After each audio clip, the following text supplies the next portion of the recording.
At 9:14 a.m. on February 1st, 1943, First Lieutenant Kendrick Bragg crouched behind the controls of his B-17 flying fortress over Tunis, watching two German fighters dive toward his formation at 26 years old, 41 combat missions, 0 aircraft lost. Two Messerschmitt fighters broke from their patrol.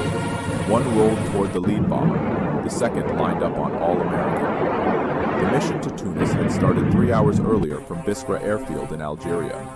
Bragg's squadron, the 414 Bomb Squadron of the 97th Bomb Group, had received orders to hit the docks. German supply ships were feeding Rommel's Africa Corps.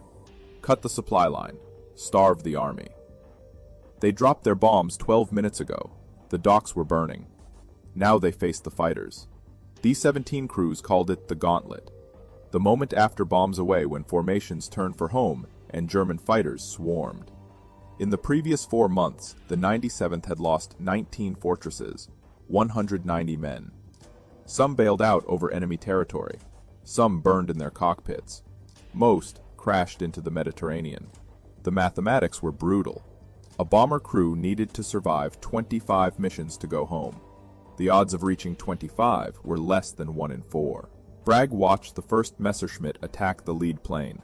Tracers cut through the formation. The B-17's nose guns returned fire.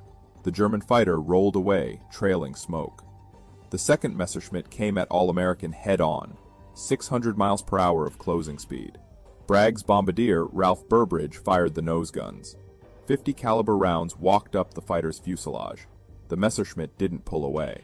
Later, intelligence would identify the pilot as Eric Paxia. 16 confirmed kills. An ace. Either Burbridge's rounds killed him or wounded him badly enough that he couldn't control his aircraft. The fighter kept coming. Bragg rammed the control column forward. All-American dove. The Messerschmitt's wing clipped the B-17's vertical stabilizer and tore diagonally through the rear fuselage. Metal screamed. The bomber pitched up violently. Bragg felt the controls go slack in his hands. Behind him, through the open bomb bay, he saw daylight where the fuselage should have been solid. The entire left horizontal stabilizer was gone. The fuselage was sliced nearly in half. Co-pilot Godfrey Engel grabbed his parachute. Navigator Harry Nussel looked back at the gash and said one word. "Bail." Bragg checked his instruments. 4 engines still running. 2 on the right side coughing but turning.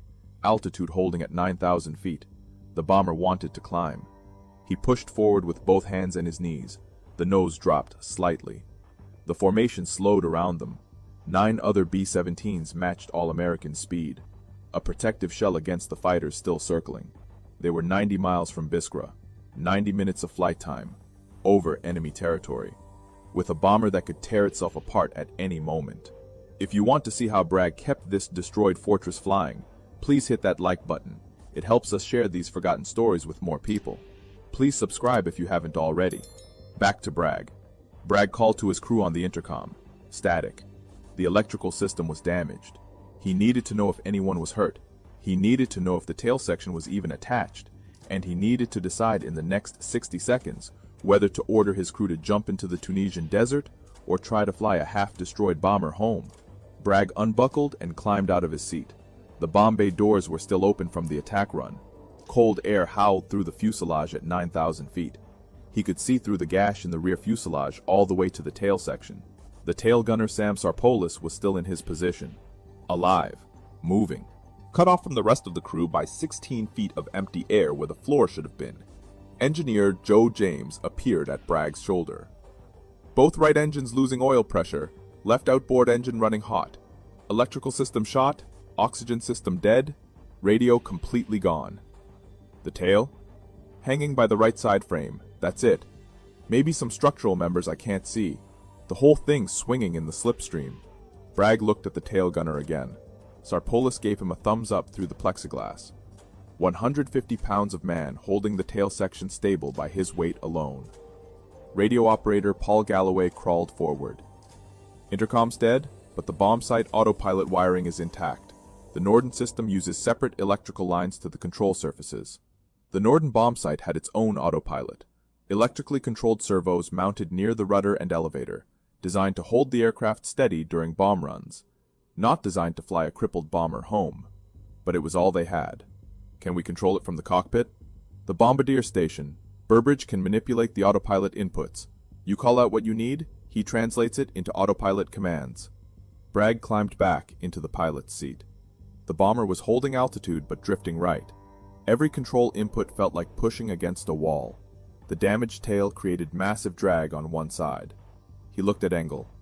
We try for Biskra. The co-pilot stared at him. 90 miles. Formation stays with us until we're clear of fighters. Then we're on our own. Start dumping weight. Ammunition, guns we can remove, everything not bolted down.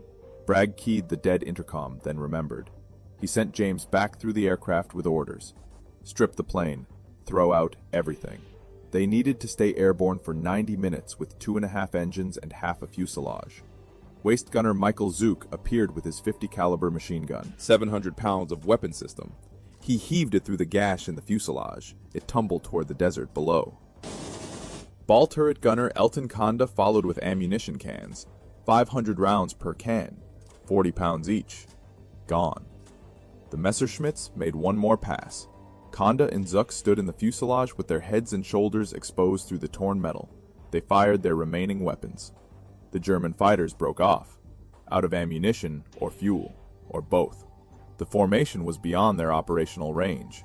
The other B-17s pulled ahead. Standard procedure. Don't risk 9 aircraft for 1. All-American dropped to 8,000 feet, then 7,000. Bragg was trading altitude for airspeed. If they went too slow, the bomber would stall. Too fast, and the damaged tail would rip off completely. Burbridge called from the bombardier station. Autopilot's holding, but it's fighting me. Every input I make takes 30 seconds to register. This thing wasn't built for manual flying. Keep it level. That's all we need. The formation disappeared ahead. All-American was alone over enemy territory. Bragg watched the fuel gauges. They had enough to reach Biskra. Barely. If the engines kept running. If the tail stayed attached. If they maintained this altitude and speed. The desert rolled past below. Mountains to the north, the Mediterranean to the east. Biskra was southwest. 80 miles now. 75 minutes. Then the number 3 engine started smoking. The left outboard. The one James said was running hot. White smoke first, then gray, then black.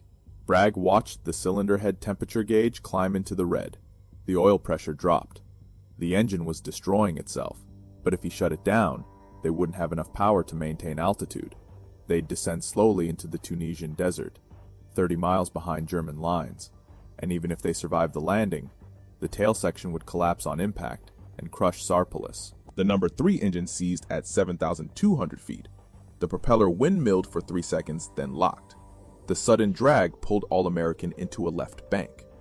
Bragg pushed right rudder. Nothing. The control cables were severed. He pushed the right throttles forward. The bomber leveled. They were flying on asymmetric thrust. 2 engines on the right side pulling hard, 1.5 on the left. The aircraft wanted to spiral. Bragg held it steady with throttle inputs and forward pressure on the control column. His knees ached. His hands cramped around the yoke. Engel watched the altimeter. Losing 100 feet per minute. How far to Biskra? 68 miles, 62 minutes at current speed. Bragg did the math. They'd lose 6,200 feet. They were at 7,000 now. They'd hit the ground 20 miles short of the runway. James appeared again. We stripped everything, even the oxygen bottles. We're down maybe 800 pounds. Not enough. We need more altitude or more power. That engine's done. If we restart it, the whole thing could catch fire or throw the prop. Either way, we're dead. Bragg looked at the fuel gauges. They'd burned through 1/3 of their load. Fuel was weight. Every gallon they burned made them lighter. Every pound lighter meant they could glide farther. But they needed to stay airborne long enough to burn that fuel. How much fuel in the bomb bay tanks? Maybe 200 gallons? Why? Dump it. James stared at him. We need that fuel to reach Biskra. We won't reach Biskra if we hit the ground in 40 minutes. Dump the Tokyo tanks, all of them. Get us another 1,000 pounds lighter right now. James crawled back through the aircraft. 2 minutes later, fuel sprayed from the bomb bay. 200 gallons at 6 pounds per gallon. 1,200 pounds of weight gone in 30 seconds. The altimeter steadied, then climbed. 7,100 feet. 7,200. 7,300. Bragg felt the bomber respond. Lighter, more lift from the wings. The descent stopped at 7,500 feet. They had breathing room. Maybe enough. The autopilot servos whined. Burbridge was fighting to keep the nose level as the center of gravity shifted with the fuel dump. Autopilot's overheating. These motors weren't designed to run continuously for an hour. How long can they last? I don't know. Maybe 30 minutes? Maybe 5. 55 miles to Biskra. 50 minutes of flight time. The desert stretched endlessly below. Empty. No roads, no villages. No place to land except sand and rock. If the autopilot failed, they'd lose all control. The bomber would pitch up or dive or roll, and Sarpalis would die in the tail section. Bragg checked his watch. 9:58 a.m. They'd been flying the crippled bomber for 44 minutes. Every minute felt like an hour. Every engine sound like a warning. Every gust of wind like a threat to tear the fuselage apart. The radio was dead, but Bragg could see the other bombers far ahead. Probably already circling Biskra, landing, crews climbing out, walking away from their aircraft. All-American was still 30 miles out, still over hostile territory, still held together by structural steel and luck. Then the tail started to move. Not swaying, not bouncing, actually separating. The gash in the fuselage was widening. Bragg could see it from the cockpit. The right side of the airframe was peeling away. Metal fatigue, vibration, wind load. The forces were too much. After 45 minutes of flight, the tail section was finally tearing free. James appeared at Bragg's shoulder. His face was white. The tail, it's going. Bragg looked back. The tail was flexing, moving independently from the fuselage, like a fishtail in water. If it broke off completely, the bomber would tumble. 9 men in the forward section would have seconds to bail out. Sarpalis and the tail would have no chance at all. Get everyone into parachutes. Prepare to jump on my signal. What about Sarpalis? Bragg didn't answer. There was no answer. The tail gunner was trapped in a section of aircraft that was about to break away, and there was nothing anyone could do to save him. Engel grabbed a walk-around oxygen bottle and crawled toward the tail. The regular oxygen system was dead, but they kept portable bottles for emergencies. He reached the edge of the gash, 16 feet of empty air to the tail section. He couldn't cross it. No one could. He gestured to Sarpalis. Come forward, crawl. The tail gunner looked at the gap, then at the tail flexing around him. He started moving. Slowly. The tail section bounced with every shift of his weight. If it separated while he was crawling, he'd fall with it. Sarpalis dragged himself forward. 6 feet, 8 feet, 10 feet. He reached the edge of the tail section where it connected to the fuselage, or what was left of the connection. He stretched his arm across the gap.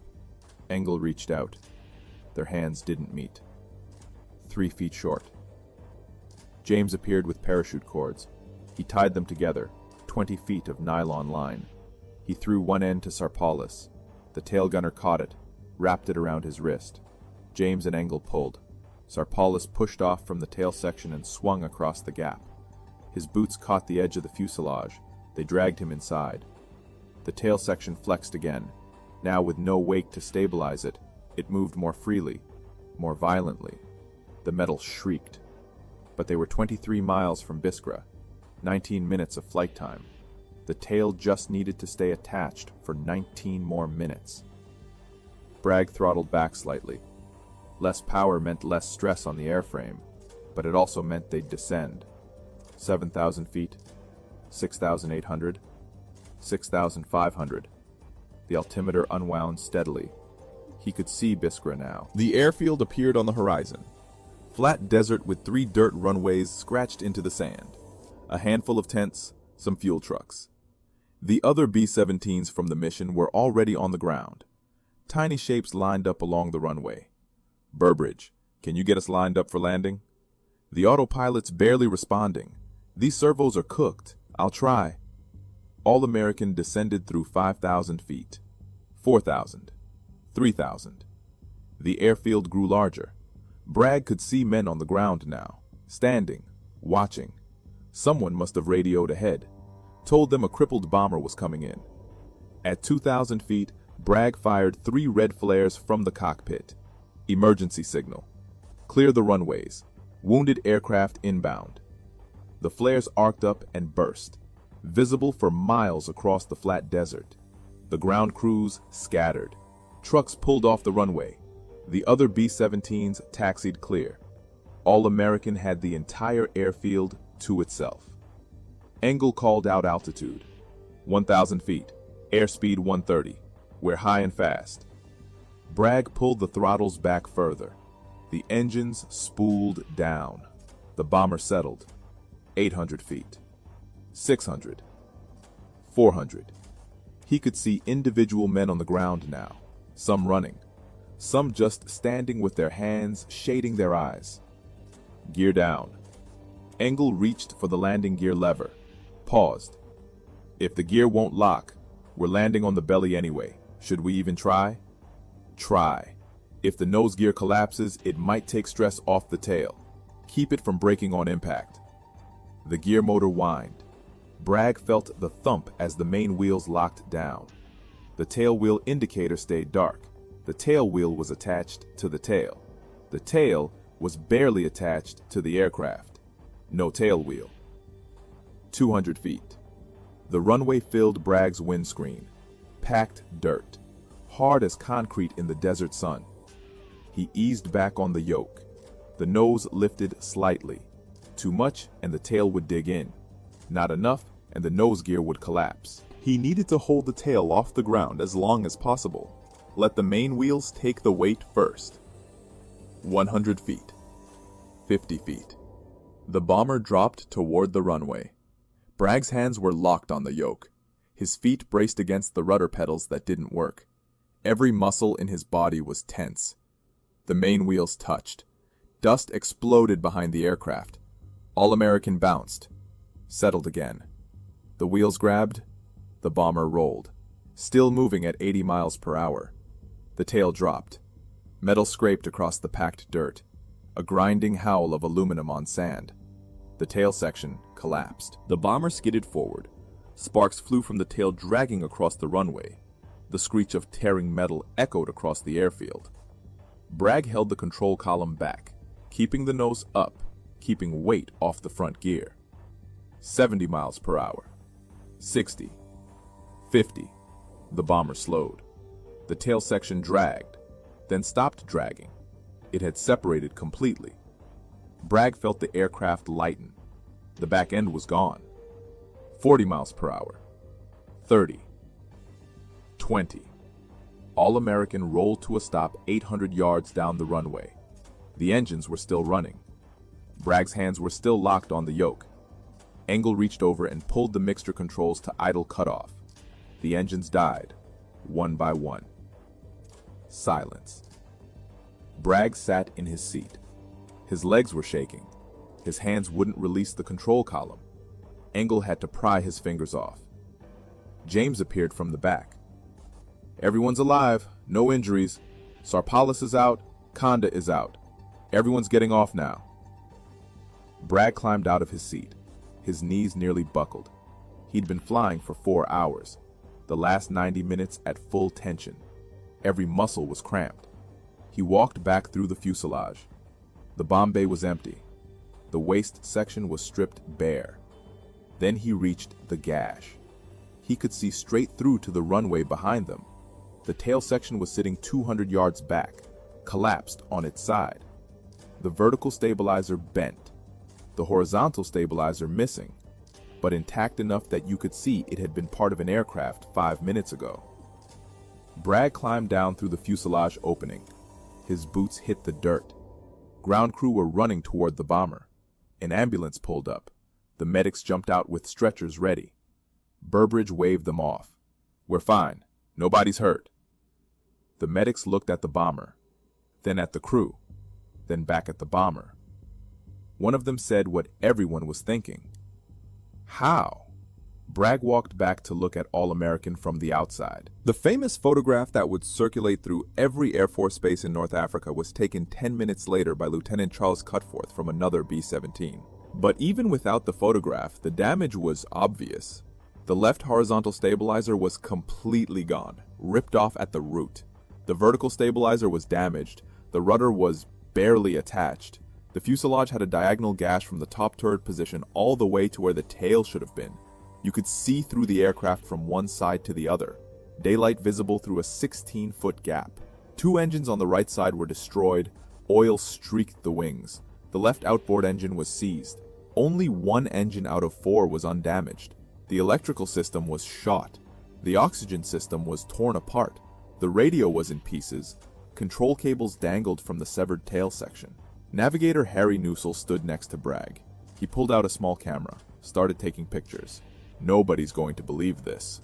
The ground crew chief appeared, Hank Highland. He'd maintained All-American since the bomber arrived in North Africa 3 months earlier.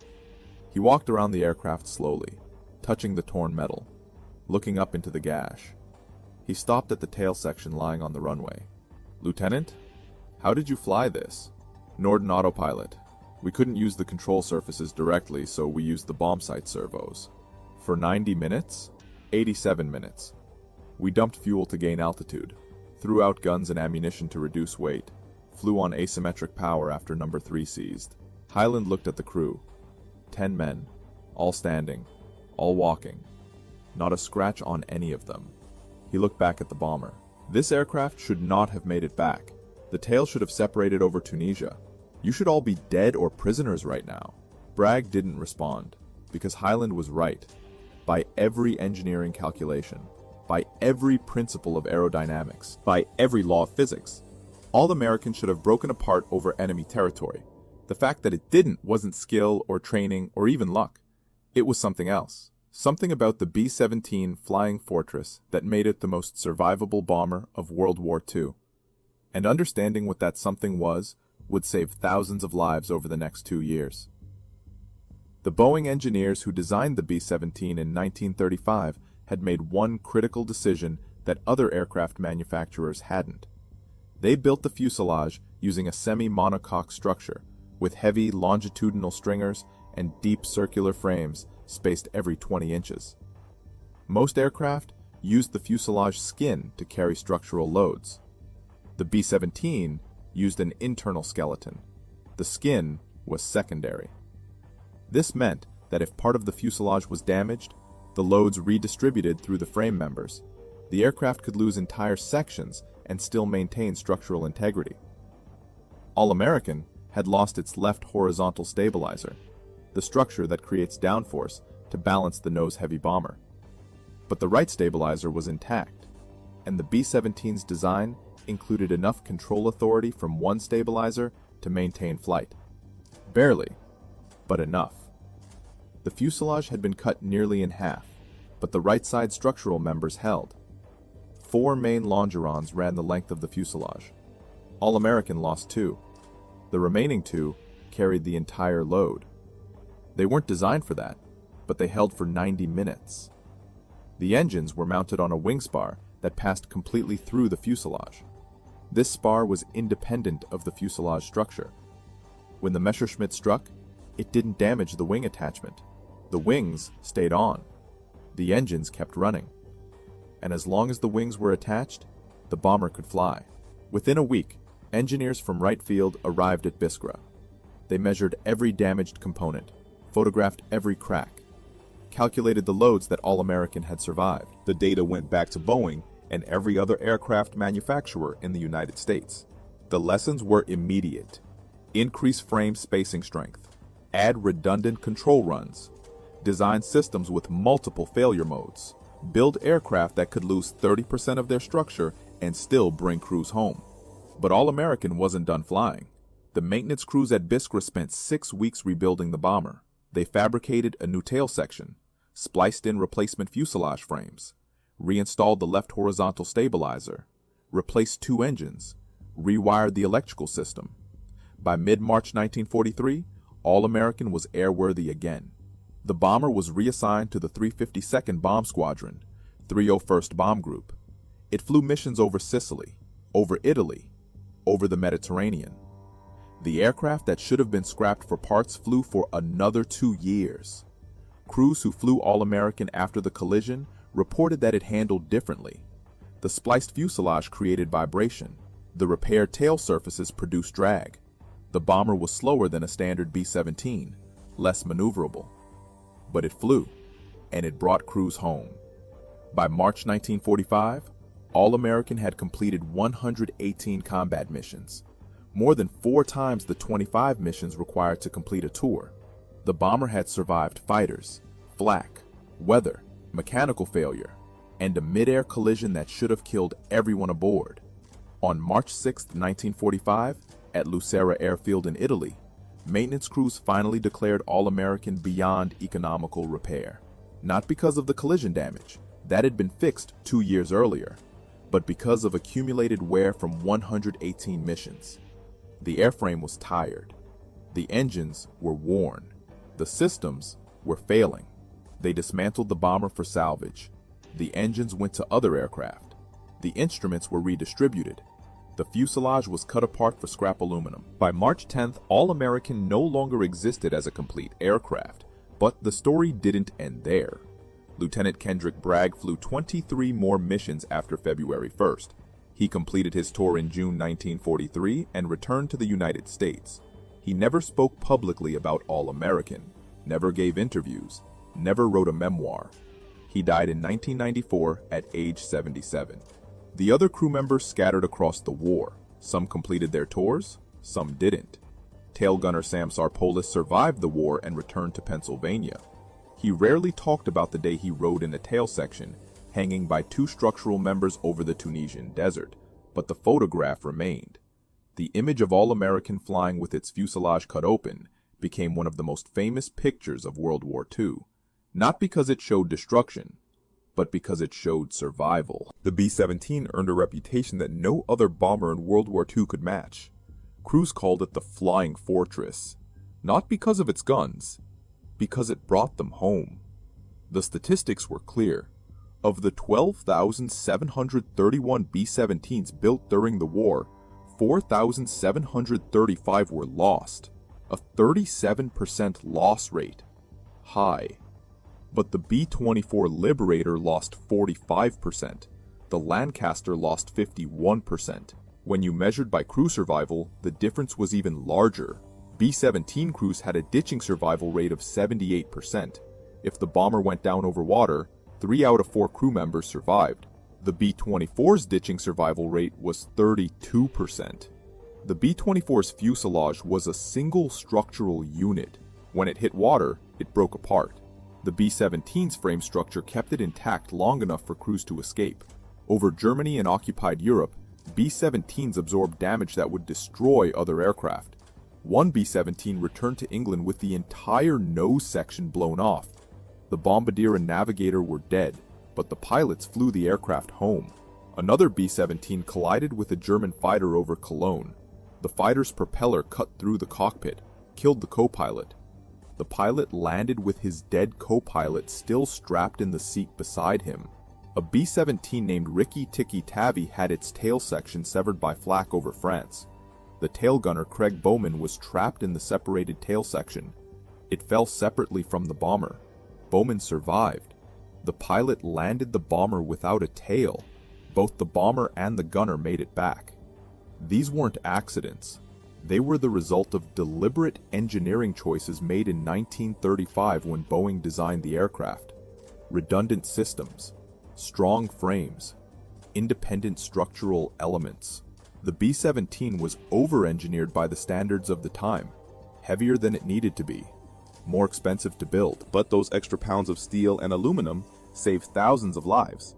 By 1944, every Allied heavy bomber incorporated lessons from the B-17. The British Lancaster added redundant control runs. The B-24 Liberator received structural reinforcements. New bombers like the B-29 Superfortress were designed from the start with damage tolerance as a primary requirement. But the B-17's reputation came at a cost. 7 airframe manufacturers bid on the original contract in 1935. Boeing's design was the most expensive. The Army Air Corps nearly rejected it. They wanted a cheaper aircraft, more planes for the same budget. Boeing's chief test pilot, Leslie Tower, argued that crew survival would save more money than buying extra aircraft. He was right. By 1945, the calculation was clear. Training a bomber crew cost $100,000. Building a B-17 cost $200,000. If the aircraft brought the crew home even once after severe damage, it paid for itself. The B-17 did that routinely. The 8th Air Force flew 291 B-17s on the Schweinfurt-Regensburg raid in August 1943.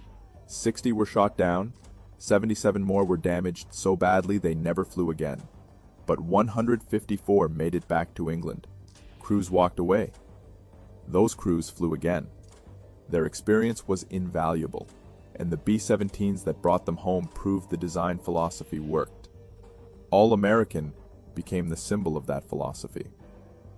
The photograph showed what the B-17 could survive, but more importantly, it showed what careful engineering could achieve. Every rivet, every frame, every structural choice had a purpose, and that purpose was bringing crews home. The 414 Bomb Squadron adopted a new emblem after February 1943, a cartoon dog preying on top of a damaged tail section. The unofficial motto was, "Coming in on a wing and a prayer." The official motto was simpler. "We bring them back." They did. For 2 more years of war, the 414 flew B-17s over North Africa and Europe. They lost aircraft. They lost crews. But the survival rate was higher than any other squadron in the 12th Air Force.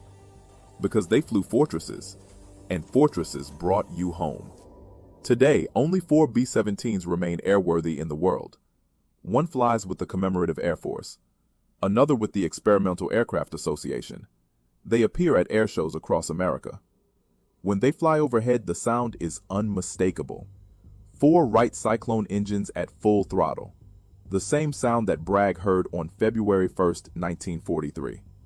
The National Museum of the United States Air Force at Wright-Patterson Air Force Base in Ohio displays a B-17G. Not all American. That aircraft was scrapped in 1945, but the museum keeps the story alive. A small placard near the bomber shows the famous photograph. The B-17, flying with its fuselage cut open. The caption reads, "Structural integrity under extreme conditions." The photograph itself resides in the National Archives. Image number 342FH3A20571. Taken by Lieutenant Charles Cutforth on February 1st, 1943, at approximately 10:17 a.m., 3 minutes after All-American landed. The image has been reproduced in hundreds of books and documentaries. It remains the single most iconic photograph of B-17 survivability. But the real memorial isn't in a museum. It's in the numbers. Between 1942 and 1945, the B-17 flew 291,000 missions over Europe, nearly 300,000 combat sorties. The aircraft brought home crews that other bombers would have lost. Exact numbers are difficult to calculate, but Air Force historians estimate that the B-17's damage tolerance saved between 15,000 and 20,000 American lives during World War II.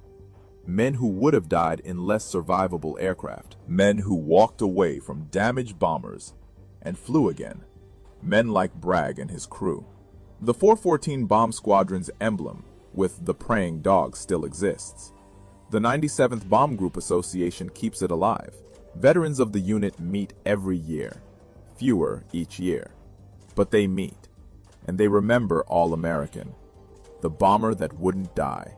Lieutenant Kendrick Bragg never received a medal for the flight. The Distinguished Flying Cross he earned came later, for different missions. The official citation doesn't mention February 1st. It doesn't mention the collision. It doesn't mention flying 90 minutes with a destroyed tail section. That wasn't unusual. Thousands of bomber crews performed similar feats during the war. They flew damaged aircraft home. They saved their crews. They did their jobs. The system worked the way it was designed to work. The B-17 was built to survive. The crews were trained to handle emergencies. February 1st, 1943 was remarkable. But it wasn't unique. What made All-American special was the photograph, the visual proof of what the B-17 could survive. That image changed how engineers thought about aircraft design. It influenced every military aircraft built after 1945. Today's combat aircraft are designed with battle damage tolerance as a primary requirement. All-American proved why that matters. The 10 men who flew All-American home that day scattered after the war. They returned to civilian life, started families, built careers. Most never spoke about their military service. That was common for their generation. You did your duty. You came home. You moved on. But they were part of something larger. They were part of the generation that fought World War II, the generation that built the B-17, the generation that proved democratic nations could outproduce, out-engineer, and ultimately defeat fascism. If this story moved you the way it moved us, do me a favor. Hit that like button. Every single like tells YouTube to show this story to more people who need to hear it. Hit subscribe and turn on notifications. We're rescuing forgotten stories from dusty archives every single day. Stories about pilots and mechanics and engineers who save lives with steel and courage and brilliant design. Real people, real heroism. Drop a comment right now and tell us where you're watching from. Are you watching from the United States, Canada, Australia? Our community stretches across the entire world. You're not just a viewer. You're part of keeping these memories alive. Tell us your location. Tell us if someone in your family served. Just let us know you're here. Thank you for watching, and thank you for making sure Kendrick Bragg and his crew don't disappear into silence. These men deserve to be remembered, and you're helping make that happen.